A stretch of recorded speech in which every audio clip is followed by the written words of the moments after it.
الحمدللہ جس طرح ہم لوگ عام زندگی میں اس کا ورد کرتے ہیں یا اس کا وظیفہ کرتے ہیں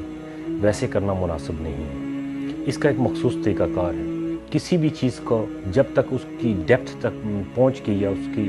گہرائی تک پہنچ کے اس کو نہ کیا جائے تو اس کا کوئی حاصل وصول نہیں ہوتا۔ سرسری طور پر زبان سے کہہ دینا الحمدللہ، یہ تو وہ بھی کہہ دیتا ہے کہ جو ایک ٹانگ سے معذور ہو اور راستے سے جا رہا ہو، چل نہ سکتا ہو اچھے طریقے سے، لیکن کوئی بندہ اگر اس سے پوچھے ہاں بھائی کیا حال ہے، کہے گا الحمدللہ، لیکن اس نے یہاں سے نہیں کہا۔ اس کے احساسات، جذبات، اس کی باڈی لینگویج کسی نے بھی اس کا ساتھ نہیں دیا۔ ایسے میں کہنا ٹھیک ہے، اپریشیٹ تو کیا جا سکتا ہے، اپریسیشن تو ہو سکتی ہے کہ جی فلاں نے یہ ورڈ یوز کیا ہے الحمدللہ، یار اچھا آدمی ہے، اتنی تکلیف میں بھی ہے، لیکن اس کا رب کی بارگاہ میں منظوری، قبولیت یا وہ جو چیزیں ہیں نا، وہاں سارا تھوڑا مشکل ہے۔ اس کو ادا کرنا ہے اور کیسے کرنا ہے، میں آپ کو صرف 1 سیکنڈ میں یہ بات بتانے کی کوشش کروں گا۔ سب سے پہلی بات کہ الحمدللہ جب بھی آپ کہیں، ایک لمحے کے لیے آپ اپنے آپ کو یوں محسوس کروائیں کہ جیسے رب کی بارگاہ میں آپ بالکل حاضر ہیں۔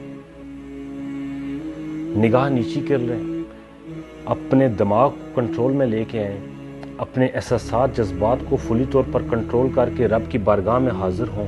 اور دل پہ ہاتھ رکھ کے یہ کہیں الحمدللہ،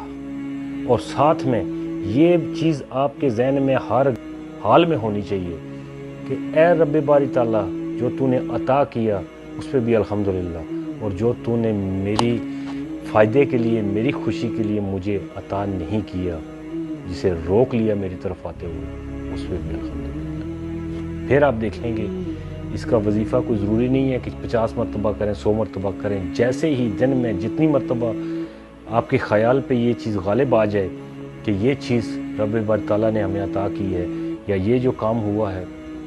رب نے ہمیں بچا لیا ہے، تو رائٹ اوے وہاں الحمدللہ کہیں۔ یا پھر جب بھی آپ کے ذہن میں یہ آئے کہ یہ کتنی خوبصورت آنکھیں ہیں، ایک آنکھ 1 کروڑ روپیہ کوئی دے دے آپ کو، 2 کروڑ کوئی دے دے تو آپ نہ دیں، ایک لنز، ایک بازو، ایک ہاتھ، ایک انگلی، ہر چیز جو ہے، یہ دماغ جو سوچنے کی صلاحیت رب کی ذات نے دی ہے، ان سب پہ اس کی ذات کا شکریہ ضرور ادا کیا کریں۔ کہنا یہ ہے الحمدللہ، رب باری تعالیٰ جو کچھ تو نے عطا کیا اس پہ الحمدللہ، اور جو تو نے میرے فائدے کے لیے عطا نہیں کیا اس پہ بھی الحمدللہ۔ فی امان اللہ، دعاؤں میں یاد رکھیے گا، زندگی آسان ہو جائے گی۔